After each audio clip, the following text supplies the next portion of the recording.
Ella Harrison never imagined that saving her family's company would cost her freedom. When billionaire Blake Donovan showed up with a shocking proposal, a marriage by contract in exchange for clearing all their debts, she knew she was about to cross a line she couldn't come back from. But on their wedding night, when he whispered in her ear, "I'm going to destroy you in bed," everything changed. What was supposed to be just a business arrangement turned into something far more dangerous and irresistible. If this story touched your heart, subscribe to the channel, leave your like and become a member to get early access to upcoming stories. And if you feel it was really worth listening to, also click the super thanks button. Your support makes all the difference and helps us keep bringing stories that move you. Henry Harrison's office smelled of aged wood and broken promises. Ella walked through the frosted glass door, her footsteps echoing on the oak floor her grandfather had installed decades ago, when Harrison & Co.'s was still synonymous with integrity in Seattle's construction market. Now, the walls were bare where award certificates once hung.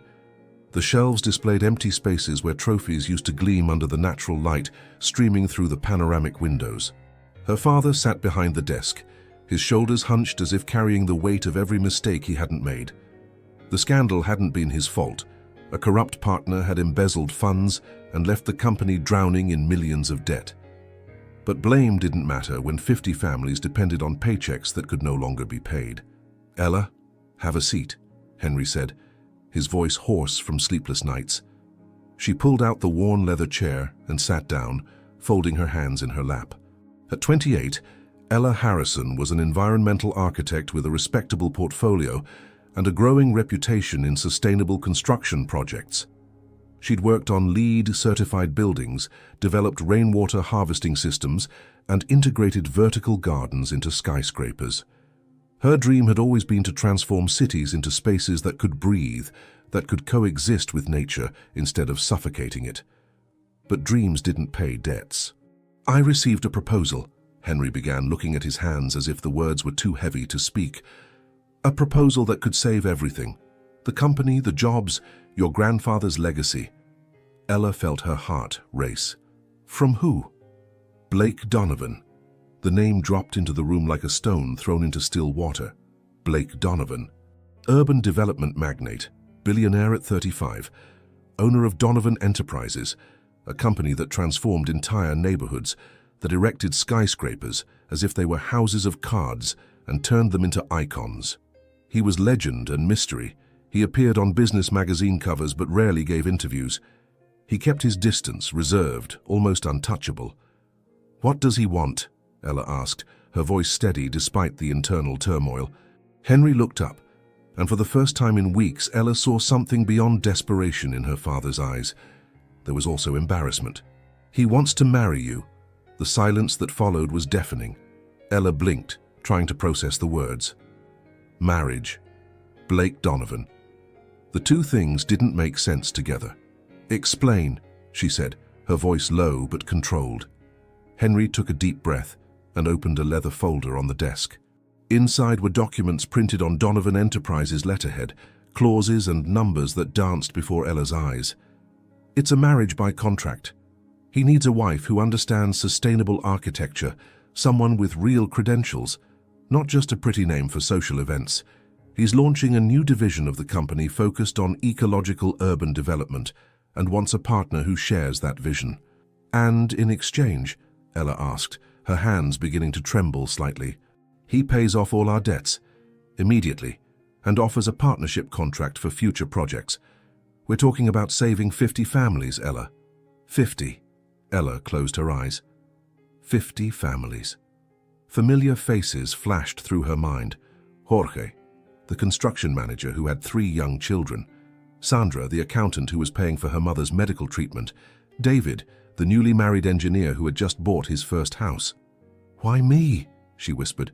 "There are hundreds of environmental architects out there." "Because you have something he needs," Henry replied. "Authenticity. You're not in this for the glamour or the money. You truly believe in what you do. And he knows it." Ella opened her eyes and fixed her gaze on her father. "You're asking me to sell my life." "I'm asking you to consider a partnership," Henry corrected, his voice gentle but firm. This isn't about love, Ella. It's about purpose. He doesn't want a fairy tale. He wants a professional and personal alliance, someone by his side who understands what he's trying to build. Ella stood and walked to the window. Outside, Seattle stretched beneath a gray sky typical of October. Fine rain blurred the glass, creating patterns that looked like tears running down. She could see her distorted reflection, brown hair pulled into a loose bun, tired green eyes, simple work clothes. "Does he want to meet me first?" she asked, without turning around. He proposed dinner. Tomorrow night at Canlis. Canlis, one of the city's most exclusive restaurants overlooking Lake Union, a place where billionaires closed deals and sealed destinies. Ella took a deep breath. The scent of rain entered through the window cracks, mixing with the smell of old paper in the office. She thought of her grandfather, of the man who had built everything from scratch, who believed architecture was more than structures. It was about creating homes, communities, futures. "If I agree to this dinner," she said slowly, still looking out at the city, "I'm not promising anything. I know. But I want you to understand something, Dad." Ella finally turned, and her voice carried a new firmness. "If I do this, it won't just be out of duty. It'll be because I chose to, because I believe I can make a difference. I won't accept being treated like merchandise." Henry nodded, his eyes glistening. "You're stronger than you think, Ella. You always have been." That night, Ella returned to her apartment in Capitol Hill. It was a small but cozy space with plants in the windows and shelves full of books about sustainable design. She made chamomile tea and sat on the worn sofa, holding the warm cup between her hands. Blake Donovan. She opened her laptop and typed his name. Images appeared, a tall man with broad shoulders, dark hair combed back, eyes of an intense blue that seemed to penetrate through the screens. He was always in an impeccable suit, never smiled completely, just a half smile that suggested absolute control. There were articles about his projects, award-winning skyscrapers, planned communities that integrated green spaces, partnerships with environmental NGOs. But there was also mystery. He never talked about his personal life. There were no photos with women, no mention of relationships. It was as if he existed only to work, to build, to dominate. "Who are you, Blake Donovan?" Ella murmured at the screen. The next morning she woke up to a message on her phone. Unknown number. Canlis, 7 p.m. Looking forward to meeting you, Ella. BD. Short, direct, powerful. Ella felt something strange in her stomach. It wasn't fear, it was curiosity, a spark of something she couldn't name. She spent the day at the office trying to focus on architectural plans, but her mind kept wandering. What would she say? How would she behave? Should she treat him as a possible business partner or as what exactly? At 5 in the afternoon, she went home and opened her closet. Most of her clothes were practical. Dress pants, simple blouses, comfortable shoes. She wasn't the type who attended gala events, but in the back, hanging and almost forgotten, there was a black dress she'd bought for her college graduation. Simple, elegant, with a cut that flattered her figure without being excessive. Ella showered, left her hair down falling over her shoulders, applied discreet makeup. When she looked at herself in the mirror, she saw not the tired architect, but a woman about to make a decision that would change everything. At 7 o'clock sharp, a black car was waiting in front of the building. The driver opened the door without a word. The drive to Canlis was silent. Ella looked out the window, watching the city lights turn on as night fell. Her heart beat fast, but she kept her hand steady on her purse. When they arrived, the maitre d' received her with a discreet smile. "Miss Harrison, Mr. Donovan is expecting you." She followed through the elegant restaurant, with its modernist decor and stunning view of the lake, and then she saw him. Blake Donovan stood beside a private table near the windows. He wore an impeccable dark suit, no tie, the first button of his shirt open. His blue eyes found hers as soon as she entered, and for a moment the world seemed to slow down. He didn't smile. He just watched her, as if evaluating every detail, every movement. Ella lifted her chin and walked toward him with firm steps. "Mr. Donovan," she said as she approached. "Blake," he corrected, his voice deep and surprisingly smooth. "You can call me Blake. After all, we're going to get married." Ella felt a shiver run down her spine. "Then let's be honest from the start," she responded, holding his gaze without wavering. For the first time, he smiled, and in that smile, Ella saw something that deeply intrigued her. Danger, promise, and perhaps possibility. Blake pulled out the chair for Ella with a gesture that seemed natural, almost chivalrous, but his eyes never left hers. It was as if he were reading every micro-expression, every hesitation, every thought she tried to hide. Ella sat down, feeling the warmth of his hand brush lightly against her back for a fraction of a second. A touch so brief, it could have been accidental, but that left her skin tingling. The restaurant around them was a whisper of low conversations and silverware touching fine porcelain. The soft lighting created an intimate atmosphere, and through the panoramic windows, Seattle's lights twinkled like earthbound stars reflected in the dark waters of Lake Union. The scent in the air was a sophisticated mix of red wine, spices, and something subtly woody, perhaps from him. "Thank you for coming," Blake said, sitting across from her. His voice had a hypnotic quality, deep and controlled, like someone used to commanding rooms full of executives with just a few words. "I didn't have much choice, did I?" Ella responded, keeping her tone polite but direct. One corner of his mouth lifted. "There's always a choice, Ella. That's why we're here." The sommelier appeared with a bottle of French red wine that probably cost more than Ella's monthly rent. Blake nodded, and the glasses were filled with a deep, ruby liquid. Ella picked up hers, just to have something to focus on besides those disturbingly attentive blue eyes. "Your father told me you graduated at the top of your class in environmental architecture from MIT, Blake began, leaning back slightly in his chair. "That you turned down offers from 3 of the country's biggest architecture firms to come back and work at the family company. You did your homework," Ella observed. "I always do." He took a sip of wine, his eyes still fixed on her. "But I want to hear it from you. Why did you come back?" Ella swirled the glass between her fingers, watching the wine dance. "Because my grandfather built that company with his own hands. Because architecture for me was never about erecting impressive structures. It's about creating spaces that respect the world around us. And he believed in that too." "Past tense," Blake noted softly. "He believed." "He died 3 years ago," Ella said. And for the first time that night, her voice carried an almost imperceptible fragility. "Cancer." 6 months later, everything started falling apart. Blake nodded slowly. "And now you're here considering marrying a stranger to save his legacy." "And 50 families," Ella added, raising her eyes to meet his. "I'm not doing this just out of nostalgia, Mr. Donovan. I'm doing it because real people depend on that company. Children who need food on the table. Parents who have bills to pay. I can't just let it all slip away without fighting." Something changed in Blake's expression. The calculating look softened for a moment, revealing something deeper. Perhaps respect, perhaps recognition. "Blake," he corrected again. "And that's exactly why you're here. Because you fight. Because you truly care." The waiter brought the appetizers, perfectly seared scallops over truffle cauliflower puree. The presentation was a work of art, but Ella could barely think about food. Her stomach was tight with the enormity of the decision hanging over her. "Explain the terms to me," she said, putting her fork down before even starting to eat.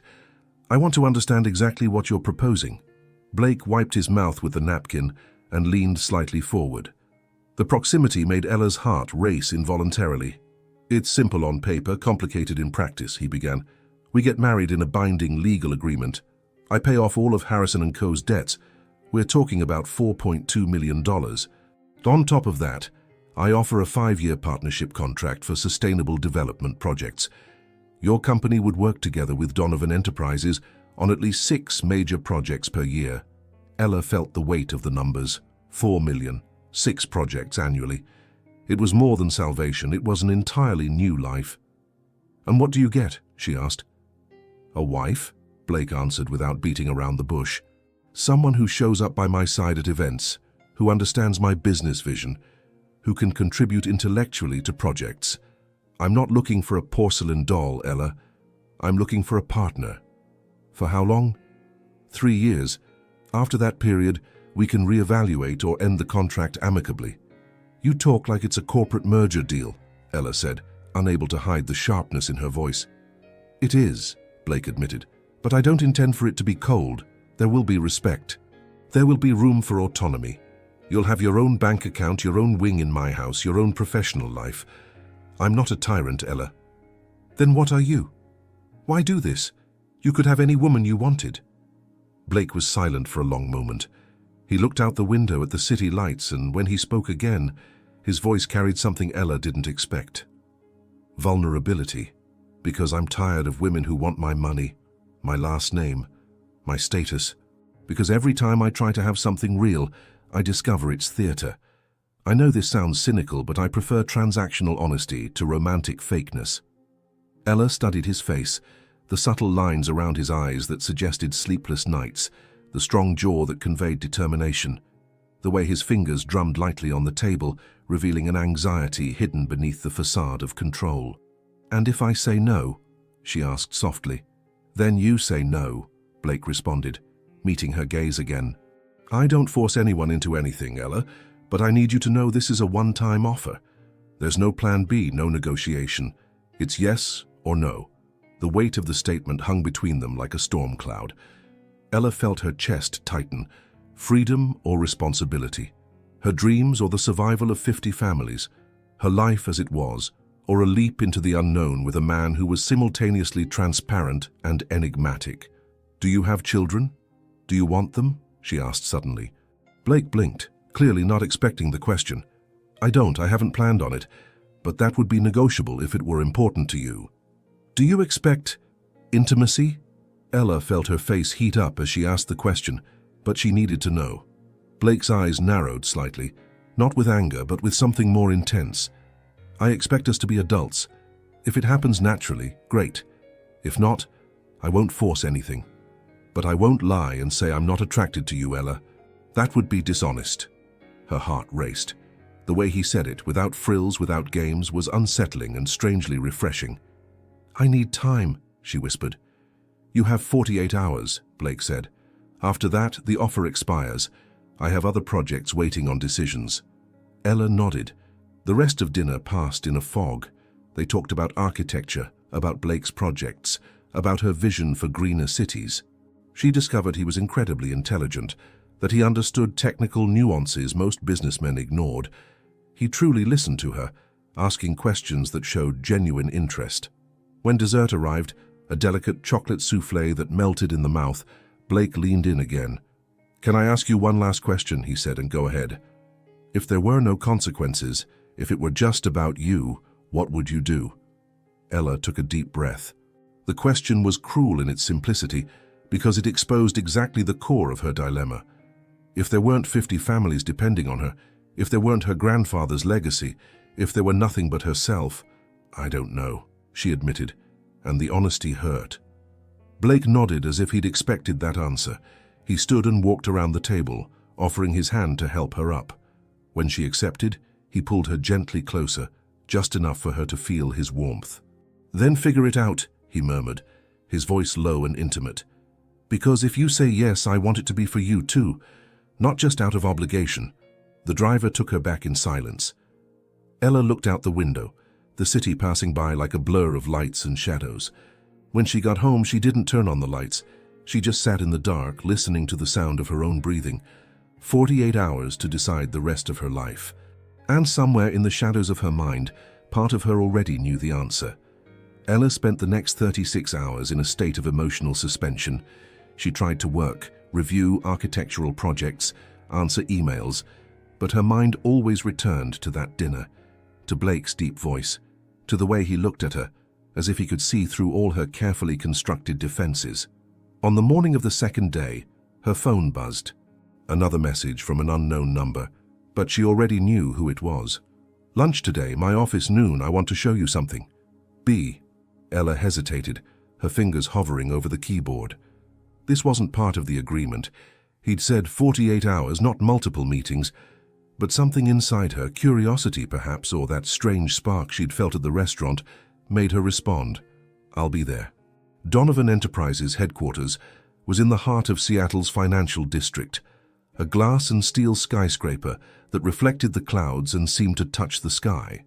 Ella entered the impressive lobby with its Italian marble floors and contemporary art installations that were probably worth more than all of Harrison and Co. The receptionist was expecting her. "Miss Harrison, Mr. Donovan is waiting for you on the 40th floor." The elevator rose silently, and with each passing floor, Ella's heart beat faster. When the doors opened, she found herself in a spacious, bright area, Blake's executive office. He stood beside an entire wall of glass, his back to her, observing the city below. He wore dark dress pants and a white shirt with the sleeves rolled up to his elbows, revealing strong forearms. There was something deeply attractive about the informality of that image, the billionaire without the full armor of a suit. "Ella," he said without turning, as if he'd sensed her presence. "Thanks for coming." "You didn't give me much choice with that message," she responded, walking toward him. Blake turned, and the smile that curved his lips was genuine, almost amused. "You always have a choice. You could have ignored it. But I didn't." "No, you didn't." He studied her face for a long moment. "Come, I want to show you something." He guided her to an adjacent conference room, where a huge table was covered with architectural plans, miniature 3D models, and digital screens showing building renderings. Ella felt the air escape from her lungs. They were sustainable urban development projects. Residential buildings with vertical gardens, commercial complexes with integrated solar energy systems, public squares designed to maximize green spaces. It was everything she dreamed of creating. "This is," she began, but words failed her. "The future of Donovan Enterprises," Blake completed, positioning himself beside her. "Or at least, what I want it to be. But I need someone who truly understands this, not just as an external consultant, but as part of the core vision." Ella walked around the table, her fingers sliding over the plans. She could see the details, the attention to natural wind flows, the calculated solar orientation, the low environmental impact materials. Whoever had started this understood the fundamental principles. "Did you do this?" she asked. "Me and a team. But something's still missing." Blake moved closer, so close she could feel his warmth radiating. "It lacks soul. It lacks someone who believes in this not as a marketing strategy, but as a mission." Ella turned to face him, and for the first time she saw Blake Donovan not as the intimidating billionaire, but as a man passionate about something bigger than money. "Why is this important to you?" she asked softly. Blake looked away for a moment, and when he spoke, his voice carried a layer of emotion she hadn't heard before. "I grew up in a neighborhood where the air was gray from industrial pollution, where there were no parks, just concrete. My mother worked 16 hours a day to put food on the table, and even then we could barely pay rent." He paused, his eyes fixed on the models. "When I managed to get out of there, I swore I'd build different things, spaces that people like my mother deserved but never had." Ella felt something tighten in her chest. She'd assumed Blake was just another billionaire obsessed with profit. But this was personal. This was real. "Then show me," she said impulsively. "Show me where you came from." Blake blinked, clearly surprised. "What? If I'm going to consider this, consider you. I want to know the man behind the empire. Not the Blake Donovan from magazines, the real Blake." Something passed through his eyes, vulnerability perhaps, or fear, but then he nodded slowly. "All right, let's go now." 20 minutes later, they were in a car. Not the elegant limousine, but a discreet SUV that Blake drove himself. Ella sat in the passenger seat, watching him maneuver through Seattle's streets with a familiarity that spoke of years navigating that city. They left the financial district and entered older neighborhoods, where building facades showed decades of wear, where small local businesses still held out among corporate chains. Blake finally parked in front of a small Italian restaurant.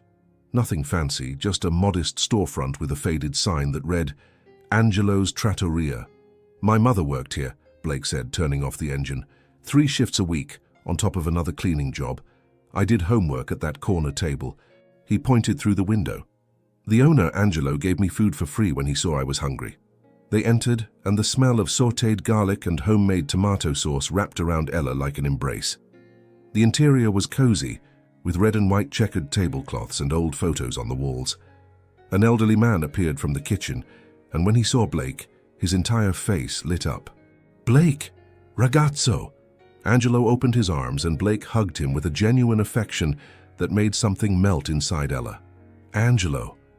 "This is Ella," Blake said, placing his hand protectively on her back. "Bellissima," Angelo exclaimed, kissing both of Ella's cheeks. "Finally you bring a ragazza. Sit, sit." They sat at the corner table, the same one where Blake had done homework decades ago, and Angelo disappeared into the kitchen, returning moments later with plates of bruschetta, creamy risotto, and chicken parmesan that smelled heavenly. "He never lets me pay," Blake murmured, but there was a genuine smile on his lips. "Because you already paid," Angelo shouted from the kitchen. "You renovated my kitchen, remember? I don't accept your money, testardo." Ella laughed and Blake rolled his eyes affectionately. As they ate, he told stories about nights studying for exams under the dim light of that corner, about the time Angelo taught him to make marinara sauce from scratch, about how his mother used to sing while washing dishes. "Is she still?" Ella asked delicately. "No. Cancer. 5 years ago." Blake's voice grew quieter.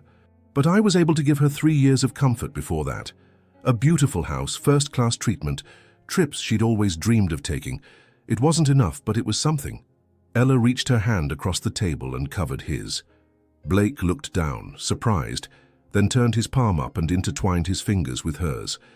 The touch was warm, solid, and sent an electric current up Ella's arm. "You're more than you think you are," she said softly. Blake raised his eyes, and there was an intensity in them that made her hold her breath. "So are you, Ella Harrison."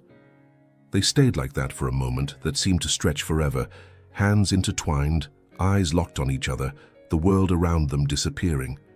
Ella could hear her own heart beating in her ears, could feel Blake's pulse under her fingers. "Blake, she began, but he gently interrupted her. "You still have 12 hours, he said, "but I want you to know something. If you say yes, it won't just be a contract, not for me. I'll respect the terms, but I'm going to treat you the way you deserve. With honor, with care. And if I say no," she whispered, "then I'll respect that too." He squeezed her hand lightly. "But I hope you don't." When Angelo brought complimentary tiramisu, Ella realized that something had changed inside her. She'd come to Seattle expecting to meet a cold, calculating billionaire. Instead, she'd found a man with scars, dreams, and a capacity for vulnerability he carefully hid from the world. Later, when Blake dropped her off at home, he got out of the car and opened the door for her. Seattle's fine rain was beginning to fall, creating halos around the streetlights. "Thank you," Ella said, "for showing me that, for trusting me." Blake took a step closer, raising his hand to brush a strand of hair from her face. His fingers grazed her cheek, and Ella had to force herself not to lean into the touch. "Until tomorrow, Ella," he murmured, his voice husky. She nodded, not trusting her own voice.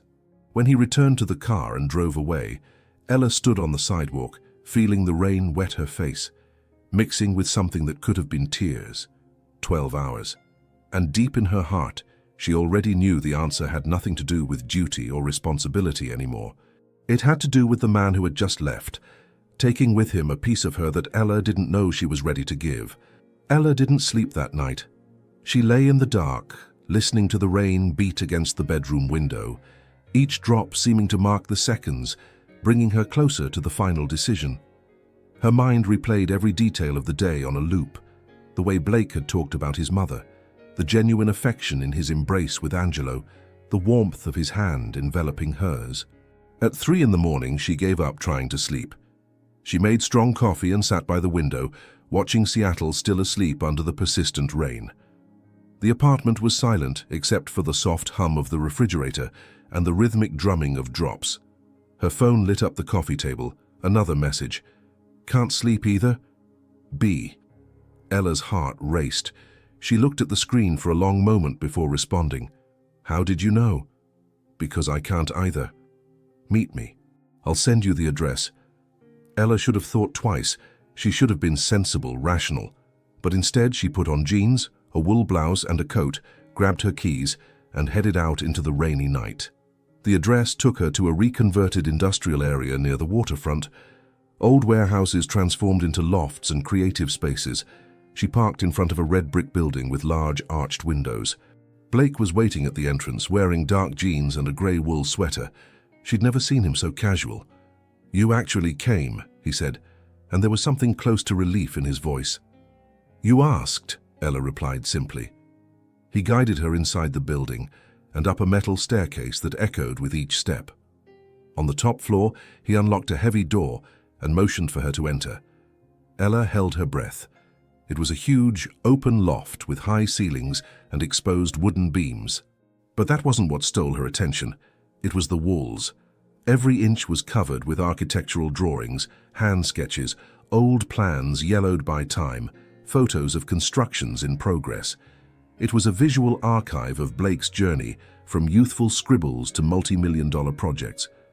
"This is my space," Blake said softly, closing the door behind them. "No one comes here. Not my team, not family. It's where I come when I need to remember why I started." Ella walked slowly through the space, her eyes absorbing every detail. There was a framed child's drawing, a crooked building made with colored pencils signed Blake, age 8. Next to it, a faded photo of a smiling woman in a waitress uniform, his mother, Ella presumed. "She believed in me when no one else did," Blake said, appearing beside Ella. "I was 9 when I drew my first real building. She hung it on the fridge and said, 'One day, baby, you're going to build this. And it's going to be beautiful.'" "She was right," Ella murmured. Blake walked to a large work table covered with recent projects. There was a half-empty bottle of whiskey and 2 glasses. He poured generous measures and offered one to Ella. "I don't usually drink in the middle of the night," she said, "but accepted anyway." "Neither do I. But this isn't an ordinary night." He touched his glass to hers, and the crystalline sound echoed in the silent loft. The whiskey burned going down Ella's throat, warming her from the inside. She sat on a high stool near the table, and Blake stood beside her, close enough for her to feel his warmth on her skin. "Why did you bring me here?" she asked. "Really?" Blake was silent for a long moment, swirling the glass between his fingers. When he finally spoke, his voice was raw, stripped of its usual confidence. "Because if you're going to marry me, you need to know who I am when I'm not wearing the mask. Everyone sees the billionaire, the magnate, the man who never loses. But this," he gestured around, "this is me. The kid who grew up with nothing and is still afraid of waking up and finding out it was all a dream." Ella felt something tighten in her chest. "You're afraid?" "Terrified," he admitted, turning to face her completely. "Of failing. Of disappointing the people who depend on me. Of becoming the kind of man who builds empires but loses his soul in the process." She reached out and touched his arm, feeling the tension in the muscles beneath the wool sweater. "You're not that man, Blake. How can you be sure? You barely know me. Maybe I don't know all your secrets," Ella said softly, "but I know this." She pointed to the walls, to the drawings and photos. "I know a man who keeps the drawing from when he was 8, who renovates the kitchen of a restaurant where his mother worked, who spends sleepless nights worrying about decisions that affect other people." Blake put his glass on the table and stepped forward, positioning himself between her legs as she remained seated on the stool. The proximity was intense, intimate. Ella had to tilt her head back to maintain eye contact. "You scare me, Ella Harrison," he confessed, his voice low and husky. "Why?" "Because you see me, really see me. And I've spent so long hiding who I am that I don't know what to do when someone looks through the walls." Ella raised her hand and touched his face, her palm against the jaw rough from needing a shave. He closed his eyes for a moment, leaning slightly into the touch. "Maybe it's time to stop hiding," she whispered. When Blake opened his eyes again, there was something different in them, a decision, a surrender. He raised his own hands and framed her face, his thumbs caressing her cheeks with a tenderness that contrasted with the intensity of his gaze. "If I kiss you now," he murmured, so close she could feel his warm breath, "it won't be because of the contract. It won't be strategy or negotiation. It'll be because I can't pretend anymore that I don't want to." Ella's heart was beating so hard she was certain he could hear it. "Then don't pretend." Blake closed the small distance between them, and when his lips touched hers, it was as if the entire world caught fire. The kiss started soft, exploratory, soft lips moving against soft lips, breaths mingling. But then something broke between them. and the softness gave way to a hungry urgency. Blake's hands slid into her hair, fingers intertwining in the brown strands, tilting her head to deepen the kiss. Ella gripped his shoulders, then slid her hands down his back, feeling the tense muscles beneath the sweater. He pulled her closer, and she wrapped her legs around his waist, eliminating any space between their bodies. The world reduced to sensations: the taste of whiskey on his mouth, the woody scent of his cologne, the low sound he made when she gently bit his lower lip. When they finally broke apart, both were breathless. Blake rested his forehead against hers, eyes still closed, hands still holding her face as if she were something precious that could slip away. "My answer is yes," Ella whispered. Blake opened his eyes, searching hers. "Are you sure?" "No," she admitted, with brutal honesty. "I'm terrified, but I'm also sure that I want to try. Not just for the company, not just for the families, but for this." She placed her hand over his heart, feeling the accelerated beats. "For you." Something passed across Blake's face. Relief, joy, vulnerability all at once. He pulled her into a tight embrace, burying his face in her neck, and Ella felt his trembling breath against her skin. "I'll make this worth it," he promised against her ear. "I swear I will." They stayed like that for a long time, just holding each other in the middle of that loft full of dreams and memories. The rain continued beating against the windows, and Seattle slept outside, unaware of the promise being made in that sacred space. Eventually, Blake pulled back enough to look into her eyes. "Do you want to know more? About me? About where I came from?" Ella nodded, and he took her by the hand through the loft, showing her every corner. He told stories about each project on the walls, the failures, the victories, the lessons learned. He showed her an old worn notebook full of teenage sketches, notes about structures and dreams written in young, hopeful handwriting. "I wanted to build a better world," he said, flipping through the yellowed pages. "It sounds naive now, but it was true then. Still is." "It's not naive," Ella insisted. "It's necessary." When the sky began to lighten, tinting itself with pearl grey tones through the high windows, they were sitting on the floor, leaning against a wall, their bodies close but not touching, just sharing the space and comfortable silence. "When?" Ella asked softly. "The wedding?" Blake turned his head to look at her. "Whenever you want. A week, a month, 6 months, 2 weeks," she decided impulsively. "Enough time to organize something simple, but not so much that I lose my nerve." Blake smiled, not the controlled half-smile he showed the world, but a genuine warm smile that transformed his entire face. 2 weeks then. He drove her home when the sun actually began to rise, painting Seattle golden through the scattered clouds. When he stopped in front of her building, Blake held Ella's hand before she could get out. "Thank you," he said simply. "For what?" "For saying yes, for seeing me, for being brave." Ella squeezed his hand. "Thank you for showing me who you are." And when she finally entered her apartment, exhausted but strangely energized, there was a message waiting. "Missing you already. Get some sleep. We'll need our energy for what's ahead. B." Ella smiled at the screen, her heart light for the first time in months. 2 weeks. And then her life would change forever. But for the first time, she wasn't just resigned to it, she was, surprisingly, hopeful. The 2 weeks passed like a whirlwind. Meetings with lawyers, signing contracts, delicate conversations with Ella's father who oscillated between relief and guilt. Blake kept every promise. The debts were paid off, partnership contracts signed, and Harrison & Co. breathed again. 50 families could sleep in peace, knowing their jobs were secure. The wedding was organized with elegant discretion, no big parties or hundreds of guests, just an intimate ceremony in a historic chapel overlooking Puget Sound, followed by a dinner for 20 close people, Ella's father, some work colleagues, Angelo and his wife, and a few of Blake's trusted executives. Ella chose a simple ivory silk dress that flowed like water over her body, without a veil or exaggerations. Her hair was loose in natural waves, with just a few white flowers woven through. When she entered the chapel to the soft sound of a cello, it was Blake's gaze that kept her walking. He stood at the altar, impeccable in a charcoal gray suit, but it was his eyes that held her, that intense blue, fixed on her with a mixture of reverence and something deeper, more dangerous. She saw his lips move silently, forming a word. Beautiful.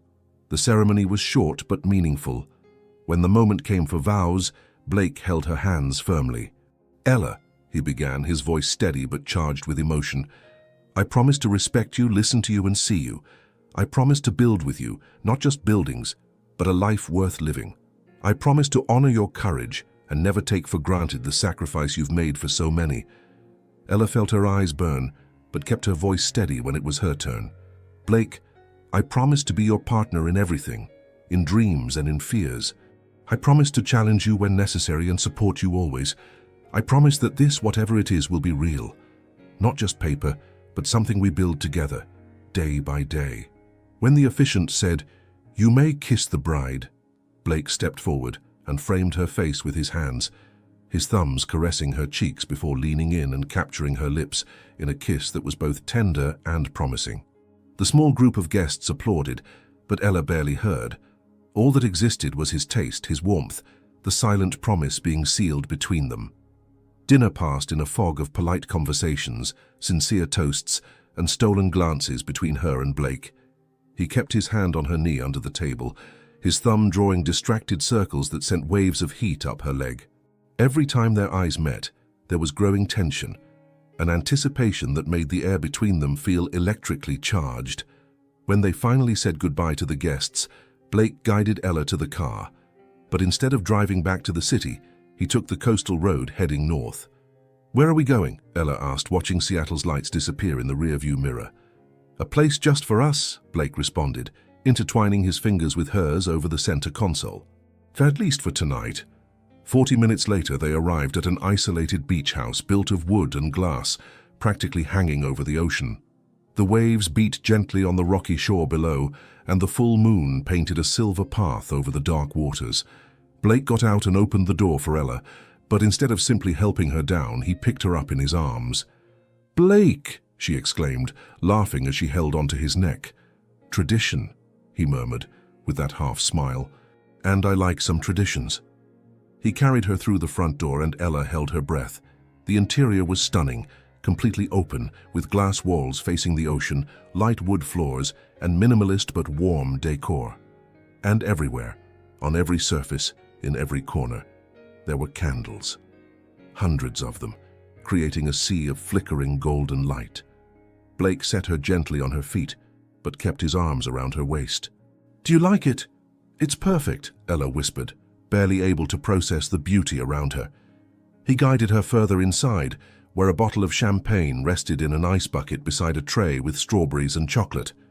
Blake poured 2 glasses, and they moved to the glass-enclosed deck, where the sound of the ocean enveloped them. "To us," Blake said, raising his glass.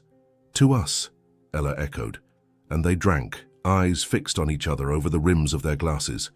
The silence that followed wasn't uncomfortable, but full of tension. The acute awareness that they were now husband and wife, that the night stretched ahead of them full of unspoken possibilities. Blake set his glass aside and took a step toward her. Ella felt her heart race but didn't back away. He raised his hand and gently removed the flowers from her hair, one by one, letting them fall to the floor like white snow. His fingers brushed her scalp, sending shivers down her spine. "Ella," he said, his voice husky and low, charged with something that made every nerve in her body come alive. "Yes?" He leaned in, his lips grazing the shell of her ear, and whispered the words she'd only heard in the story's title, but that now, spoken in that deep, intimate voice, took on a completely new weight. "I'm going to destroy you in bed." Ella gasped softly, her entire body shivering. Before she could respond, he continued, still whispering against the sensitive skin of her neck. "But not the way you think." He pulled back enough to look into her eyes, and what she saw there was pure intensity, desire, and something deeper. Care, tenderness. "I'm going to learn your body, Ella. I'm going to discover what makes you tremble, and I'll never forget."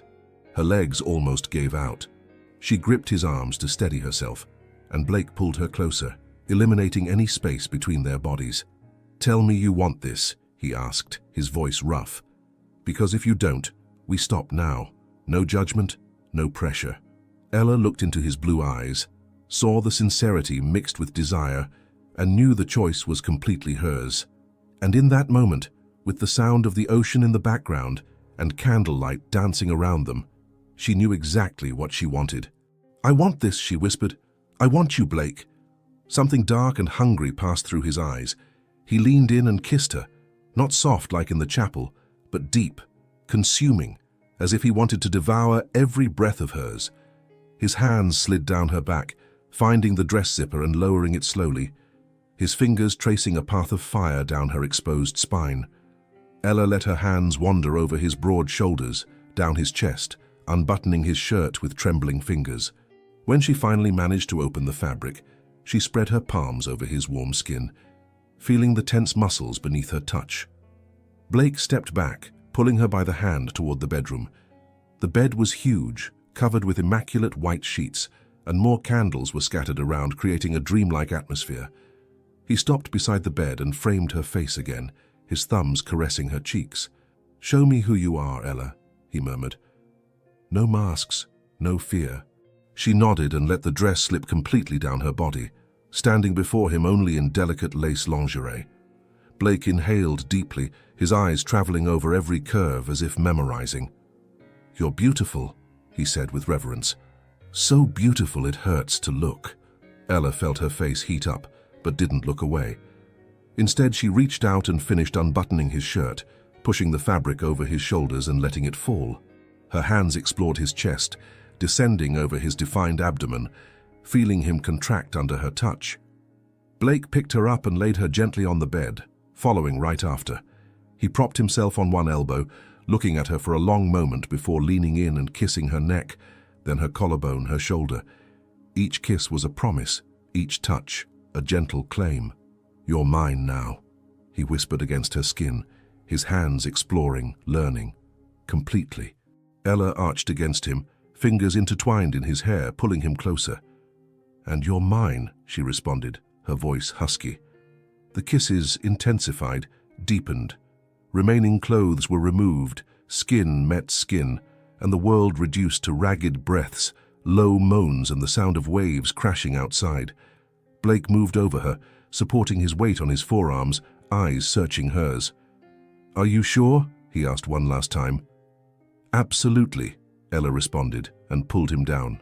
When they finally joined, it was with a reverent slowness that made Ella's eyes burn. Blake moved carefully, attentively, watching every reaction of hers, adjusting, learning. Ella held on to him, legs wrapped around his waist, feeling every movement, every shared breath. It wasn't just physical, it was emotional, vulnerable, deep. It was two human beings connecting in a way that transcended the body and touched something more essential.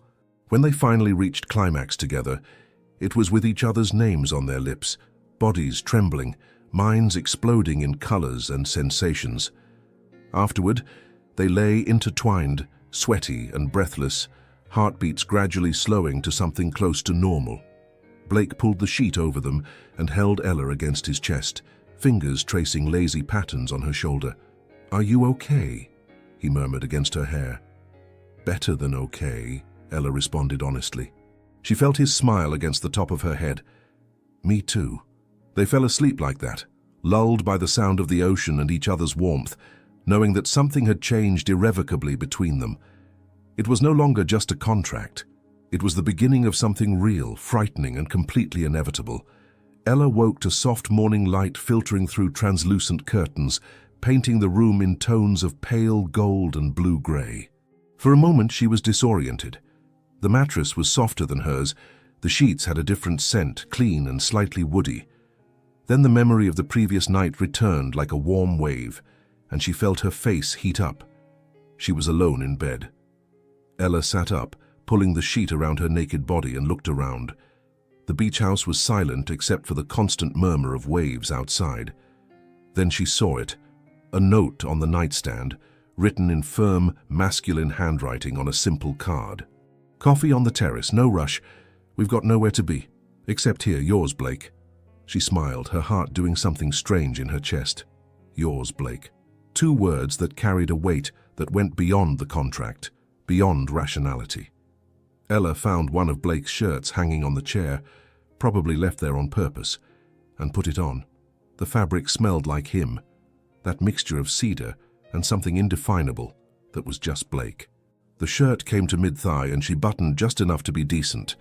She followed the smell of fresh coffee to the outdoor deck, and what she saw made her stop in the doorway. Blake was sitting in a wicker armchair facing the ocean. He wore only grey sweatpants, his bare chest bronzed by the morning light. His hair was slightly tousled, a version of him the corporate world never saw. There was a small table beside him with a French press, 2 cups, fresh croissants and cut fruit. As if sensing her presence, Blake turned his head. When he saw her wearing his shirt, something passed across his face. Possessiveness, satisfaction, tenderness, all mixed together. "Good morning, Mrs. Donovan," he said, and the title sounded strange and wonderful at the same time. "Good morning," Ella responded, walking toward him. Blake extended his hand, and when she accepted it, he pulled her to sit on his lap. Ella exclaimed in surprise, but settled against his chest, feeling the warmth of his skin and the steady beats of his heart. "Sleep well?" he asked, his lips grazing her temple. "Better than well," she admitted, intertwining her fingers with his. "You? Like I haven't slept in years." He squeezed her hand lightly. "Coffee?" She nodded, and he reached for the cup, filling it with the dark, aromatic liquid. Ella drank slowly, savoring the rich taste while watching the waves break on the rocky shore below. The sky was painted in shades of light blue and soft pink, lazy clouds floating on the horizon. "It's so peaceful here," she murmured. "Like the rest of the world doesn't exist." "That's what I thought when I bought this place," Blake said. "A refuge, somewhere I could just be." Ella turned slightly to look at him. "Do you come here often?" "I used to come alone when things got too heavy, but I've never brought anyone here until now." He held her chin gently, tilting her face up. "You're the first." Something tightened in Ella's chest. The intimacy of that moment, not sexual, but emotional, was almost overwhelming. She leaned in and kissed him softly, just a brush of lips that was more gratitude than passion. When they separated, Blake smiled, that genuine smile that transformed his entire face. "Hungry?" "Starving," she admitted. They ate slowly, sharing the croissants, feeding each other pieces of strawberry and talking about small things, favorite books, songs that made them cry, places they dreamed of visiting. It was surprising how, despite everything happening so fast, talking to Blake felt natural, easy. "Tell me about your grandfather," Blake asked eventually, leaning back in the chair with Ella still on his lap, his fingers tracing lazy patterns on her arm. Ella was quiet for a moment, organizing her thoughts. "He was the most honorable person I've ever known. Never cut corners, never compromised his values. When other builders used cheap materials or paid bribes to speed up permits, he refused. He said every building he constructed carried his name, and his name meant something." "Sounds like you were close." "We were. My mother died when I was 10. Cancer, like yours. My dad kind of shut down after that. It was my grandfather who really raised me. He taught me to draw architectural plans, took me to construction sites on weekends, showed me how a building was born from nothing." Ella smiled at the memory. "He used to say architecture was like poetry in 3 dimensions. He was right." Blake kissed the top of her head. "And he'd be proud of what you've become." Ella felt her eyes burn. "I hope so." They stayed like that for a long time, just holding each other, listening to the ocean. Eventually, Blake moved, standing up with Ella still in his arms. "Blake," she laughed, "you don't need to carry me everywhere." "I know," he said with that half-smile, "but I like it." He took her back inside, but instead of going to the bedroom, he stopped in the spacious living room with its glass walls and panoramic view. He set Ella on her feet and went to a discreet sound system, pressing some buttons. Soft music began to play, something instrumental, piano and cello intertwined in a melancholy but beautiful melody. Blake returned to Ella and offered his hand. "Dance with me." She blinked, surprised. "Here? Now? Why not?" Ella placed her hand in his, and he pulled her close, one hand on her waist, the other holding hers. They began to move slowly, swaying more than actually dancing, bare feet whispering over the wooden floor. Ella rested her head against his chest, listening to the steady heartbeat. "I didn't know you danced." "I don't," Blake admitted. "But with you, I want to try." She lifted her head to look at him. "Blake Donovan, you're surprisingly romantic. Don't tell anyone," he murmured, his eyes gleaming with humor. "It would ruin my reputation as a heartless billionaire. Your secret's safe with me." They continued dancing, and gradually the movement became less about dancing and more about closeness. Blake tilted his head and captured her lips in a slow, deep kiss that made Ella's knees weaken. His hand slid down her back, up under the shirt she was wearing, his, and found bare skin. Ella gasped against his mouth, and Blake deepened the kiss, walking backward until his back met the glass wall. "You wear my shirt better than I do," he murmured against her lips. "You're not wearing a shirt at all," Ella pointed out, her hands exploring his bare chest. "Exactly." He smiled against her mouth, then gently spun her, pressing her back against the glass. The contrast between the cold surface and the heat of his body made her shiver. Blake kissed her again, neck, collarbone, the valley between her breasts over the shirt fabric. His hands unbuttoned the buttons slowly, revealing her skin inch by inch, kissing each newly exposed space. "Blake," Ella sighed, fingers intertwined in his hair. "Tell me what you want," he murmured against her skin. "You," she responded without hesitation. "Just you." He picked her up again and this time carried her to the bedroom. Sunlight now flooded the space, different from the candlelit atmosphere of the previous night, but no less intimate. Blake laid her on the bed carefully, covering her body with his. This time there was no urgency, just slow and deliberate exploration. He kissed every scar, every birthmark, every inch of skin, as if memorizing. "You're so beautiful," he whispered, his eyes traveling over her face. Inside and out, Ella felt tears prick her eyes, not from sadness, but from something deeper, more frightening. She was beginning to feel things she shouldn't feel so soon, things that went far beyond physical attraction or convenient partnership. When they joined again, it was with reverent slowness. Blake moved as if he had all the time in the world, watching every expression on her face, adjusting, learning what made her sigh, what made her moan. "Look at me," he asked when she closed her eyes, lost in sensations. Ella obeyed, and what she saw in those blue eyes left her breathless. It wasn't just desire, it was connection, vulnerability, and something dangerously close to... No. She couldn't think about that yet. It was too soon, too fast. But when they reached the peak together, each other's names on their lips, bodies trembling in unison, Ella knew she was lost. Completely, irrevocably lost in this man who was supposed to be just a business arrangement. Afterward, they lay intertwined, sweaty and satisfied. Blake pulled the sheet over them and held Ella against his chest, chin resting on top of her head. "Stay with me," he murmured, half asleep. "Just one more day, before we go back to reality." "Yes," Ella whispered, snuggling closer. "Let's stay." And as they fell asleep again, lulled by the sound of the ocean and each other's warmth, neither of them said out loud what both were beginning to feel. That this, whatever it was becoming much more than they'd planned. And maybe, just maybe, that was exactly what they both needed. They spent that entire day suspended in a bubble outside of time. Blake made breakfast, slightly burned pancakes that made them laugh, scrambled eggs that turned out perfect, and crispy bacon they ate straight from the pan. Ella discovered that watching Blake Donovan, billionaire magnate, cook barefoot in sweatpants was one of the most charming things she'd ever seen. "I didn't know you cooked," she said, sitting on the kitchen counter, still wearing his shirt.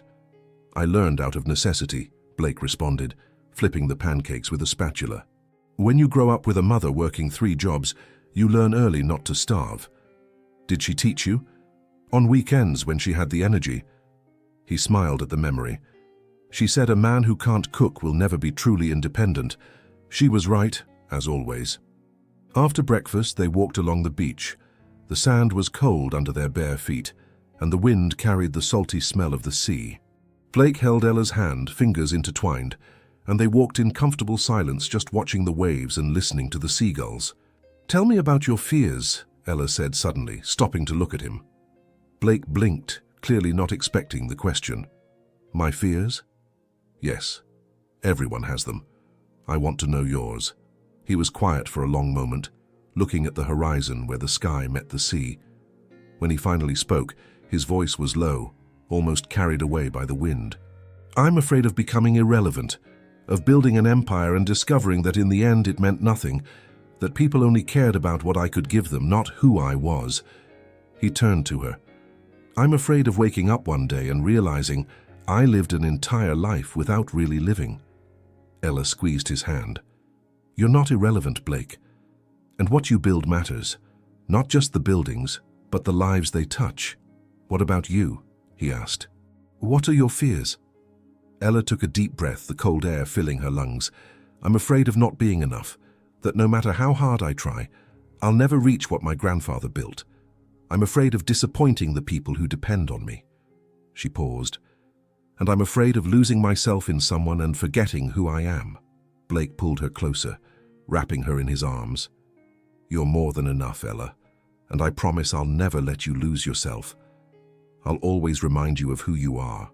They stood like that, embraced against the wind, and Ella felt something release inside her, a tension she'd been carrying for years, since her grandfather's death, since she took on the weight of the company, since she began believing she had to be strong alone. Maybe, just maybe, she didn't need to be strong alone anymore. In the afternoon, they found a small coastal town a few miles away. It was a quaint place, with antique shops, a bakery that smelled of fresh bread, and a cozy cafe with sidewalk tables. They walked in wearing simple clothes, Blake in jeans and a sweater, Ella in borrowed sweatpants and one of his shirts, and no one recognized them. They were just another couple enjoying the day. This is strange, Ella said, taking a sip of cappuccino. What is? Being invisible. No one looks at you as Blake Donovan, billionaire. You're just Blake. He smiled. It's liberating, isn't it? Sometimes I think about what it would be like to live like this all the time, anonymous, normal. But you wouldn't really like it, Ella observed, because then you couldn't build the things you dream of. You couldn't make the difference you want to make. Blake tilted his head, studying her. You understand me better than most people who've known me for years. Maybe because I'm actually paying attention. They explored the little shops, and Blake insisted on buying Ella a small silver necklace with a leaf-shaped pendant, simple but beautiful. For the environmental architect, he said, fastening the necklace around her neck. His fingers brushed the nape of her neck, sending shivers down her spine. Something for you to remember this day. As if I could forget, Ella murmured, touching the pendant. When they returned to the beach house, the sun was beginning to set, painting the sky in dramatic shades of orange, pink, and purple. Blake lit the fireplace in the living room, and they settled on the large sofa, Ella nestled between his legs, her back resting against his chest. Tell me something no one knows about you, Blake said, his fingers playing absent-mindedly with her hair. Ella thought for a moment. When my mother died, I stopped talking for 3 months. Literally didn't say a word. The doctors thought it was psychological trauma, but actually, I just didn't have anything left to say. It was my grandfather who got me to talk again. How? He took me to a construction site and gave me a hard hat. Said he needed my help deciding where to put the windows. He asked questions about natural light, ventilation, views. And eventually, I started answering. Little by little, the words came back. She smiled at the memory. He saved me. In so many ways. Blake kissed the top of her head. And now? And now, Ella turned to look at him. I think I'm being saved again. In a different way, but still. His eyes softened. You don't need to be saved, Ella. You're the strongest person I know. Strength doesn't mean we don't need help sometimes. No, he agreed. It doesn't. They had dinner on the deck, a simple meal of pasta with pesto that Blake improvised, accompanied by red wine and laughter. Conversation flowed easily, moving from serious topics to silliness, from dreams to inside jokes that were already beginning to form between them. When night fell completely, transforming the ocean into a dark expanse dotted only by the moon's reflection, they went back to the bedroom. But this time there was no sexual urgency, just the desire to be close, to touch, to connect. Blake lay on his back, and Ella snuggled beside him, her head resting on his shoulder, one leg intertwined with his. He traced lazy patterns on her back, and she drew invisible circles on his chest. "Thank you," she whispered in the dark. "For what?" "For this day. For showing me who you are. For making this," she gestured vaguely, "easier than I thought it would be." Blake turned on his side to face her, even in the dim light. "Ella, I need to tell you something." The serious tone made her heart race. "What?" "When I proposed this marriage, I thought it would be purely transactional. A mutually beneficial partnership, nothing more." He paused, his hand finding her face in the dark. "But these last few days with you, I wasn't prepared for this." "For you." Ella felt her throat tighten. "Blake, no. Let me finish." He took a deep breath. "I'm falling in love with you. I know it's early, I know it's intense, and I don't expect you to feel the same. But I needed you to know, because I don't want this to be pretend.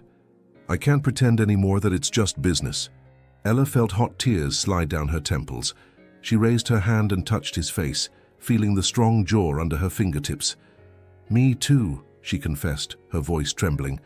"I'm terrified, because it wasn't supposed to be like this, but it is, and I don't know how to stop." "Then don't stop," Blake whispered, leaning in to kiss her. "Let's just feel. See where this takes us." The kiss was salty with her tears, sweet with his promise, and when it deepened, becoming something more, it was different from the other times. It was slow, reverent, each touch carrying not just desire, but raw and honest emotion.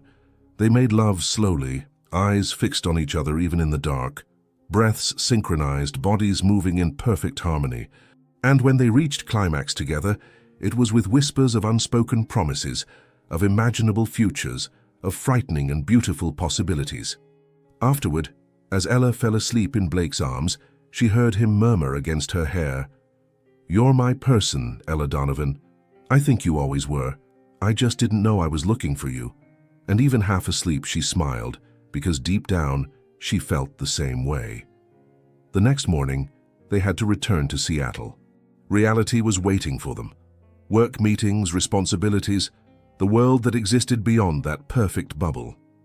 But as they drove back, hands intertwined over the console, both knew that something fundamental had changed. They were no longer two strangers bound by a contract. They were two people falling uncontrollably for each other, and despite the fear, despite the uncertainty, neither of them wanted to stop the fall. Blake's penthouse in the heart of Seattle was as impressive as Ella had imagined. Occupying the top 2 floors of a skyscraper, with glass walls offering 360-degree views of the city, modern but warm decor, and spacious areas that seemed designed for someone who valued both functionality and beauty. "Welcome home," Blake said, carrying their suitcases inside. He'd insisted that Ella move in immediately. There was no reason to keep 2 apartments when they were married. Ella walked through the space, her fingers sliding over surfaces of marble and light wood. Everything was impeccable, almost intimidatingly perfect. "It's beautiful, Blake." "It's ours now," he corrected, coming up behind her and wrapping his arms around her waist. "Everything is ours." They spent the rest of the day organizing Ella's things, and Blake made a point of clearing out half the closet for her, emptying drawers, creating space. It was surprisingly domestic, and Ella discovered she liked this version of Blake. The man who folded clothes carefully and seriously discussed which side of the bed she preferred. "Left," she decided. "I've always slept on the left side." "Perfect. I'm a right-side guy." He smiled. We were made for each other, but the bubble of happiness was abruptly popped the next morning. Ella was making coffee in the state-of-the-art kitchen, still trying to figure out how the Italian espresso machine worked. When she heard the front door open, she frowned. Blake was in the home office, on a video conference. "Blake, honey, are you here?" A female voice echoed through the apartment, shrill and imperious. Ella came out of the kitchen and found a woman standing in the living room. She was striking. Tall, slender, with perfectly straightened blonde hair, dressed in an expensive tailored suit and very high heels. Her eyes, a pale and icy blue, fixed on Ella with a mixture of surprise and disdain. "Who are you?" the woman asked, her voice cutting. I'm Ella, she responded, staying calm despite her racing heart. Ella Donovan, Blake's wife. The woman's eyes widened, then narrowed dangerously. Wife? This is a joke, right? Natasha. Blake's voice sounded behind Ella, firm and cold. What are you doing here? Ella turned and saw Blake standing in the office doorway, his jaw tense, his eyes hard in a way she'd never seen before. The woman, Natasha apparently, crossed her arms. I figured the rumor was a lie, but here she is, the mysterious wife no one knew anything about until you showed up with a marriage certificate. She looked Ella up and down, evaluative and cruel. Environmental architect from a bankrupt company. How convenient. Ella felt her blood freeze. The way Natasha said it, loaded with accusation and venom, turned her motives into something sordid. Watch what you're about to say, Blake warned, his voice low and dangerous as he walked to stand beside Ella, his hand automatically finding her back in a protective gesture. Why? Do I have to pretend this is a fairy tale? Natasha laughed, the sound bitter. Please, Blake. You secretly marry a woman who has everything to gain financially, and I'm supposed to believe it's true love. You don't know anything about this, Blake said through clenched teeth. I know enough. Natasha focused on Ella again, and there was pure malice in her eyes. How many millions did he pay for you to wear that ring? How much did it cost to buy a wife who could decorate his projects and make him look progressive? Ella felt the words like slaps. Each one hurt because it touched exactly on her worst fears, that people would see the marriage this way, as a cold transaction, as opportunism on her part. Natasha, leave. Now. Blake took a step forward, positioning himself partially in front of Ella. No, Ella said softly, touching Blake's arm. She stepped forward, facing Natasha directly. Her hands were trembling, but she kept her voice steady. You can think I'm a gold digger. You can think whatever you want about me. But I married your brother to save 50 families, not for the money. I married him because I believe in what he's trying to build, and because I saw in him something you apparently can't see. A decent man who deserves to be loved for who he is, not for what he has. Natasha blinked, clearly not expecting resistance. You don't know him. Maybe I don't know everything, Ella interrupted, her voice gaining strength. But I know enough to know he's worth it.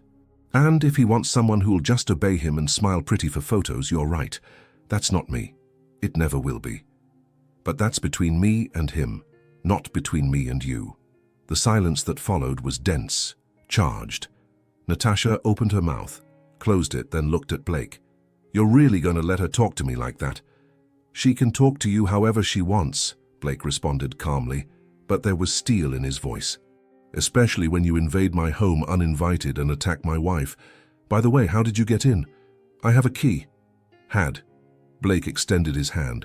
Give it back. Natasha looked at her brother with something close to shock. Blake. The key, Natasha. Now. She hesitated, then took a key off her key ring with jerky movements and threw it into Blake's hand. So that's it? You choose a stranger over your own family? I choose my wife, Blake said simply. And I choose respect. Something you clearly don't have for me, since you assumed I'm not capable of making my own decisions. Mom and Dad are going to freak when they find out. They already know. I called them yesterday. Blake crossed his arms. And they reacted with a lot more class than you. That seemed to hit Natasha like a punch. Her face paled, then turned red. You told them first? I'm your sister. And you're acting like a spoiled child. Blake sighed, and for the first time there was weariness in his voice. Natasha, I love you, you're my sister, but I won't accept you coming here and disrespecting Ella. If you can't treat my wife with a minimum of decency, then you're not welcome in my home. Ella saw something pass across Natasha's face. Pain, anger, maybe even fear. For a moment she looked vulnerable, young, lost. Then the mask of arrogance returned. You're going to regret this, she said, but her voice faltered slightly. When she leaves you and takes half of everything, you're going to regret it. She left, her heels clicking hard on the marble floor, and the door closed with a thud that echoed through the apartment. The silence that remained was deafening. Ella felt her legs go weak.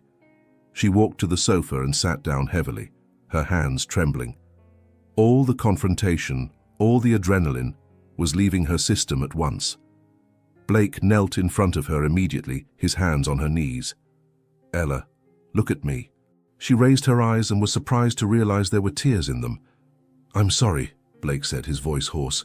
"I'm sorry you had to go through that.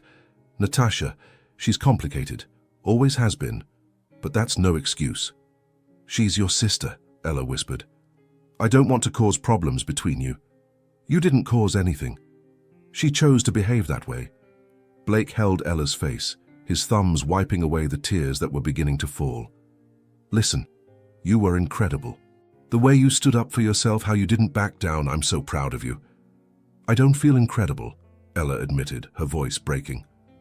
"I feel questioned, like everything she said could be true. It's not." Blake moved to sit beside her, pulling her into his arms. "Nothing she said is true. You're not an opportunist, you're not using me, and anyone who really gets to know you will know that." Ella buried her face in his chest, allowing herself to be vulnerable, allowing herself to feel the weight of those venomous words. Blake held her tight, one hand stroking her hair, murmuring low reassurances. "She's going to tell everyone," Ella said eventually, pulling back enough to look at him. "About how we got married, she'll twist the story. Let her tell it." Blake wiped another tear from her face. "The truth always comes out eventually. And in the meantime, we know what's real between us.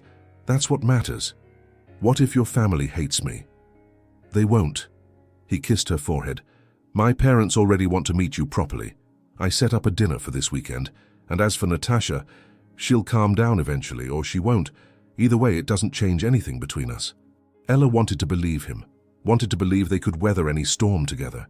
But a small part of her, the part that Natasha had hit with surgical precision, whispered doubts. As if sensing her thoughts, Blake tilted her head up, forcing eye contact. "Hey, we're going to be fine, I promise." Ella nodded but couldn't find words. Later that night, when they were lying in bed, Ella couldn't sleep. She lay staring at the ceiling, listening to Blake's deep breathing beside her. Her phone buzzed on the nightstand. A message from an unknown number. "He always protects his things. Until he doesn't anymore. Ask him about the last one." Ella felt her stomach turn. She looked at Blake sleeping beside her, his face relaxed, vulnerable in sleep. Who was the last one? And why did that message make her feel like the ground was opening up beneath her feet? Ella didn't mention the message to Blake the next morning. He woke up early, kissed her gently, and left for an important meeting with investors. She was left alone in the huge penthouse, the anonymous message burning in her mind like a live ember. Ask him about the last one. She tried to distract herself. She answered emails from Harrison & Co., reviewed architectural plans, even tried to read a book. But the words didn't make sense, her concentration destroyed by the insidious doubt that Natasha had planted and that mysterious message had watered. At 2 in the afternoon, she couldn't take it anymore.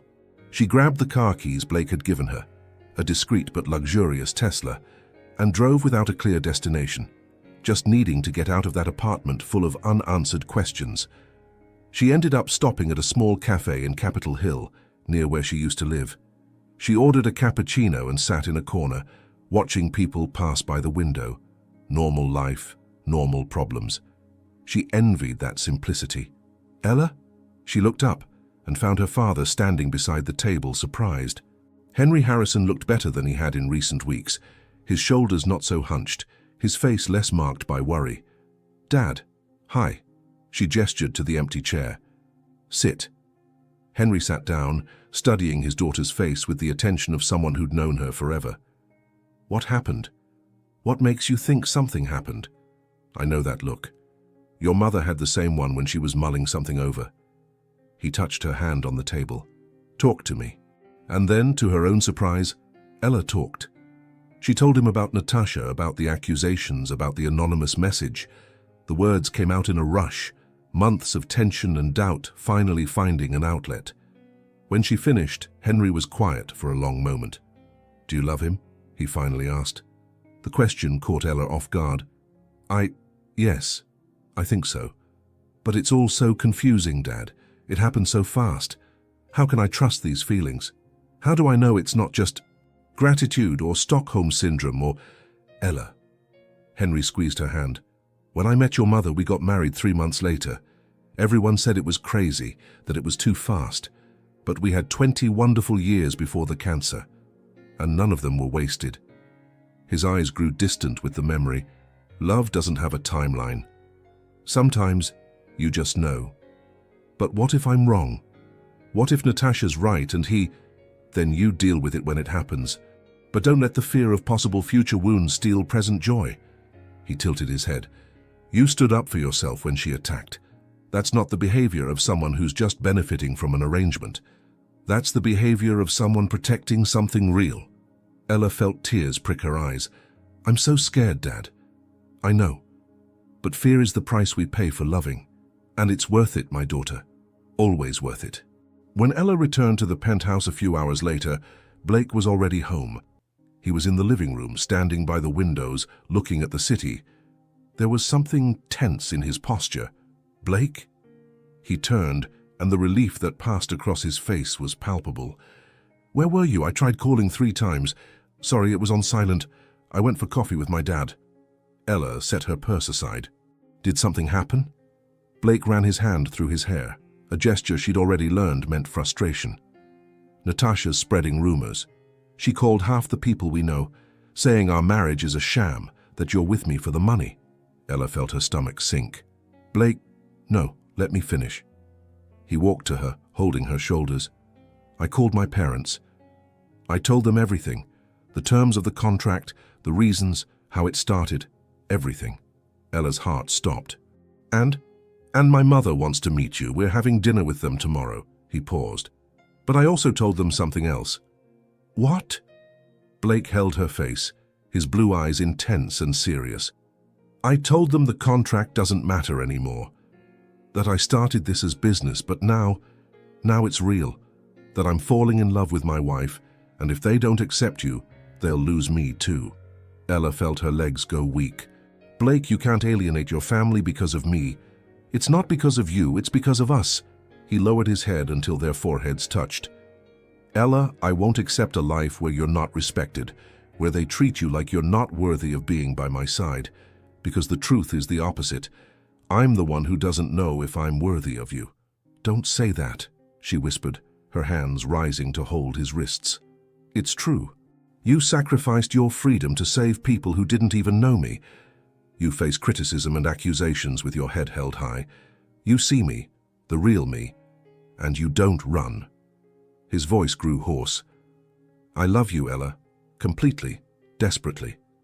And I know it's early, I know I should take it slow, but I can't. Not with you. The tears Ella had been holding back all day finally fell. I love you too, she confessed, her voice breaking.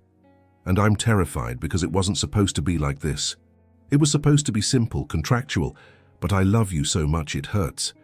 Blake pulled her into a crushing embrace, and she buried her face in his chest, allowing herself to cry, from relief, from fear, from overwhelming love. Then let's try, he murmured against her hair. Together, without fear, just us. She nodded against his chest, holding him as if he were the only solid thing in a world spinning too fast. Eventually, he guided her to the sofa, and they sat, intertwined. Blake wiped the tears from her face with his thumbs. There's something else, he said. Something I need to tell you about the last one. Ella froze. How do you know about... Natasha sent you a message, didn't she? Anonymous, but I know it was her. He sighed. Rebecca, that was her name. We met 3 years ago, dated for 8 months. I thought maybe it was real. But I found out she was selling information about my business to competitors. Everything was calculated. Every kiss, every I love you, everything. Ella felt her heart squeeze at the pain in his eyes. It was after that I decided never to let anyone close enough to hurt me again. That I decided if I needed a partner, it would be on honest terms, no pretending. He held Ella's hand. But then you showed up and you tore down all my defenses without even trying. I'm sorry she hurt you, Ella said softly. Me too. But you know what? Now I'm grateful. Because if I hadn't gone through that, maybe I never would have found you this way. Maybe I never would have taken this chance. Ella leaned in and kissed him, soft, sweet, full of silent promises. "Tomorrow," she said when they separated, "we're meeting your parents tomorrow, and we're going to show everyone this is real. Together." Together. That night, they made love slowly, each touch a confession, each kiss a promise. And when they finally fell asleep, intertwined and exhausted, both felt they had crossed some invisible threshold. The contract didn't matter anymore. They had chosen each other, freely, completely.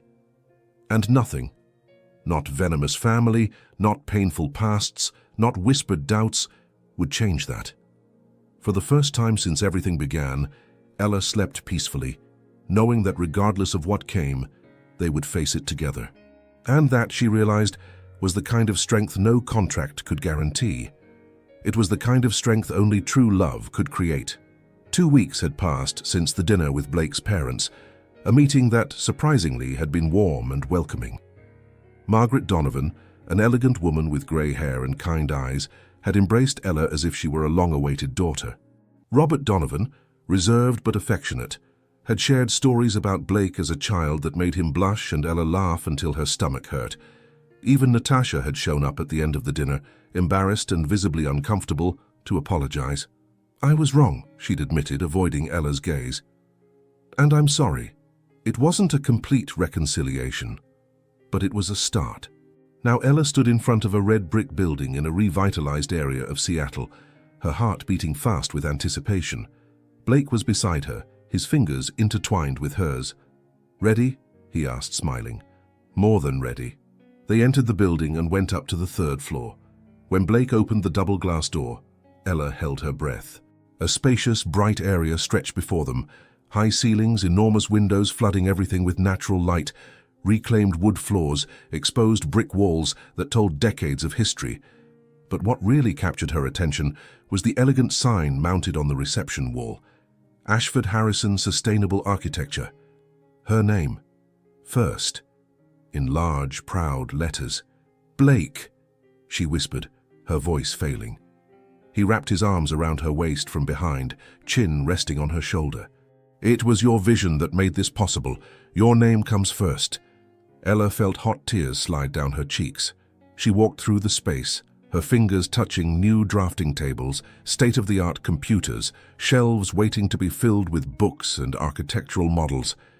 There was even a small kitchen with a professional coffee machine and a cozy break area.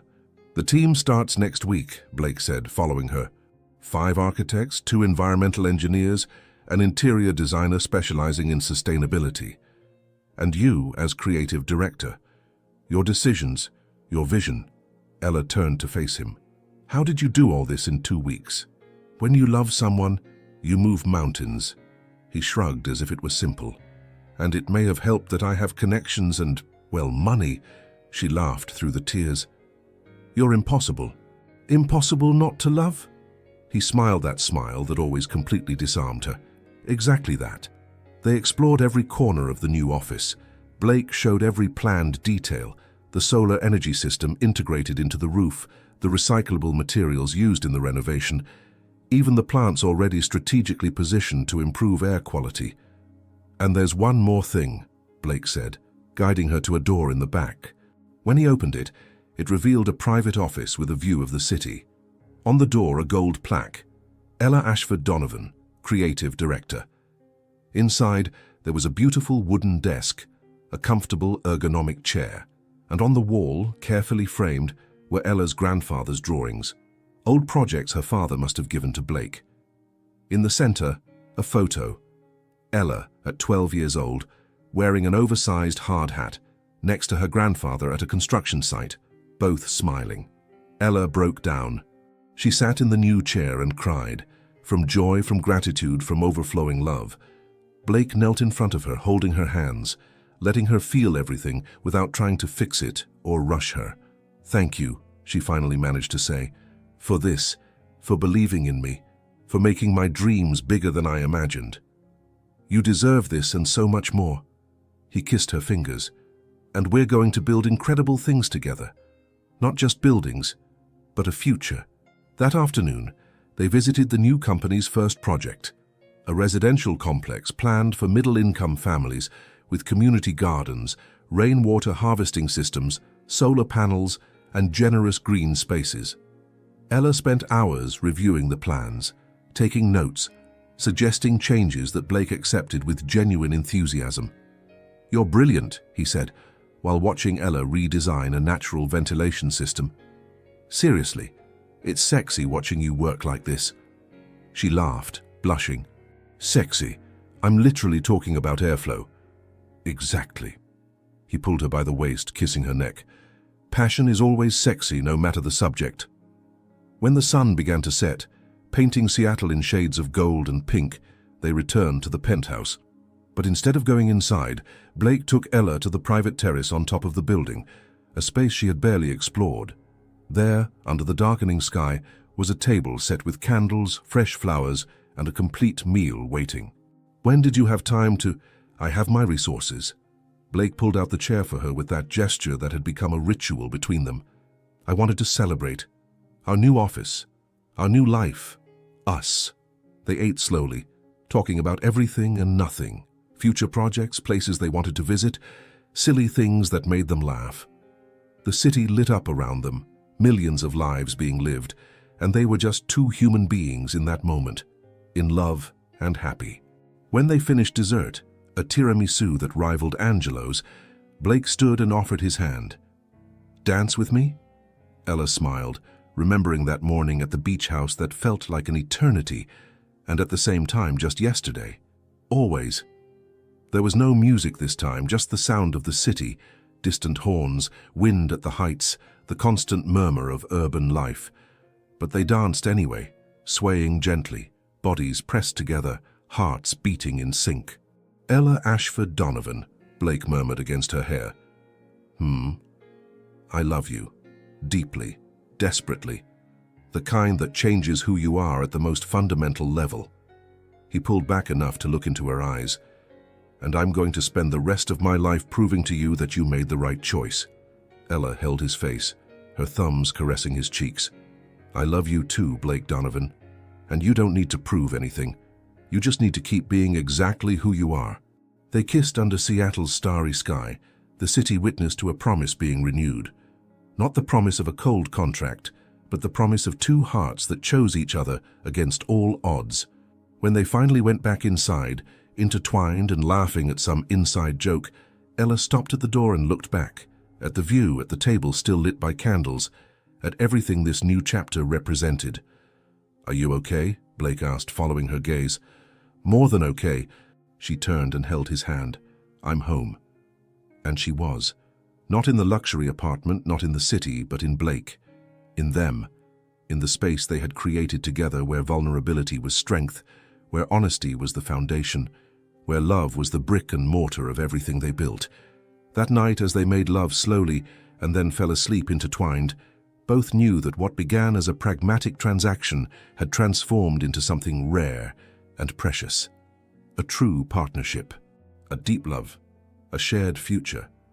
3 months ago, Ella Harrison was about to lose everything. Now Ella Ashford Donovan had everything she never knew she needed.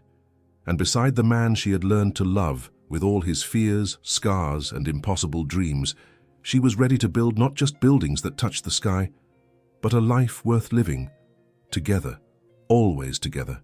What Ella and Blake discovered wasn't taught in any business manual or legal contract. They learned that true love isn't born from perfect circumstances, but from courageous choices. That vulnerability isn't weakness, it's the bridge that connects two souls.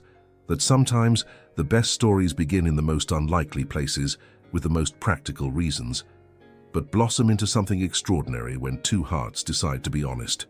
Ella entered that agreement to save a company. She left it having found a home, not in glass walls or elegant offices, but in the arms of a man who saw her, truly saw her, and chose to love her every day. And maybe that's the most important lesson. True love isn't found, it's built. Brick by brick, choice by choice, day by day. What about you? When was the last time you chose to be brave with your heart? If this story touched your heart, subscribe to the channel, leave your like, and become a member to get early access to upcoming stories. And if you feel it was really worth listening to, also click the Super Thanks button. Your support makes all the difference and helps us keep bringing stories that move you. Comment where you're listening from. We love knowing our stories reach hearts around the world.